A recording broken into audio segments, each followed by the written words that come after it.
Studio ini seiring waktu banyak yang berubah. Mulai dari memang ganti tempatnya, berubah posisi barang, nambah perintilan kecil ini itu. Tapi ada satu barang yang udah beberapa tahun selalu ada di studio ini.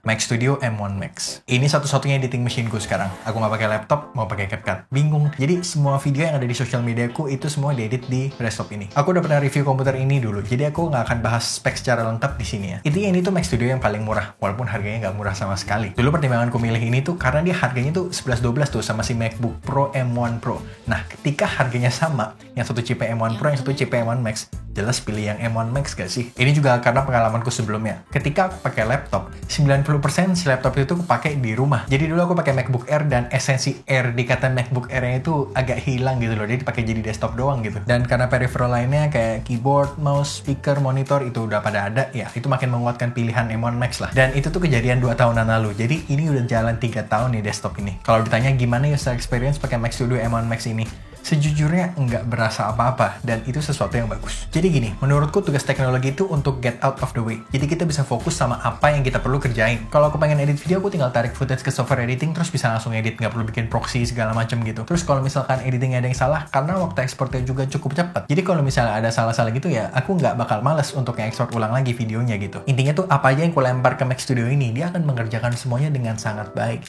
Saking mantepnya sampai udah beberapa tahun ini aku nggak merasa ada keperluan untuk upgrade desktop ini sama sekali gitu loh. Setelah 3 generasi dan akhirnya sekarang kan udah keluar tuh ya chip M4 dan keluarganya.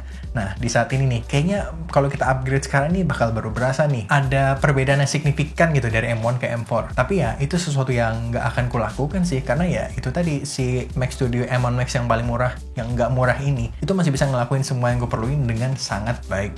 Dia masih bikin kita tuh nggak berasa apa-apa gitu loh. Kita mau ini bisa, mau itu bisa. Jadi bener-bener apapun yang kita mau dia kerjain ya dia akan laksanain dengan gampang gitu. Kenapa video ini tiba-tiba aku bikin? Ada beberapa alasan. Yang pertama, mau ngasih tahu ke pengguna Mac atau MacBook yang ternyata ada nih yang belum pindah ke Apple Silicon. Jadi aku yang meyakinkan sedikit mau ngasih tahu apa yang mereka miss out. Karena sesignifikan itu perubahannya dari Intel ke Apple Silicon, ke chip M series-nya Apple. Kedua, mungkin karena udah banyak generasi yang lebih baru ya, jadi harga si Mac Studio M1 Max ini udah turun nih. Dia tuh sekarang harganya di sekitar 25-26 juta gitu baru. Harga secondnya banyak banget yang jual dia di 20 jutaan gitu. Bahkan kadang suka ada yang kurang tuh dari itu. Jadi kalau ketemu yang good deal, in good condition, wah sikat sih kata. Buat yang nggak perlu desktop sepowerful ini bisa cek Mac Mini M4. Menurutku itu desktop yang best bang for your buck banget saat ini. Atau bisa juga cek Mac Mini M4 Pro. Namanya kenapa pada susah-susah banget ya. Silahkan ditimbang-timbang di antara mereka bertiga inilah. Karena menurutku 3 ini nih desktop yang sekarang ini punya value terbaik. Lagian emang belum keluar juga kebetulan nih ya si Mac Studio yang M4 Max dan Ultranya. Soalnya tuh gini, buat yang pengen mulai konten atau pengen belajar videografi dengan lebih serius, biasanya yang ada di pikiran duluan tuh pasti gue harus invest ke kamera apa ya? Padahal ya perlu diingat juga, ketika kita beli kamera yang lebih bagus dengan codec yang lebih berat, ya itu berarti kita perlu komputer yang bisa mengimbangi codec itu juga. Jadi silahkan dipertimbangkan, semoga membantu. Sampai ketemu di video berikutnya. Bye!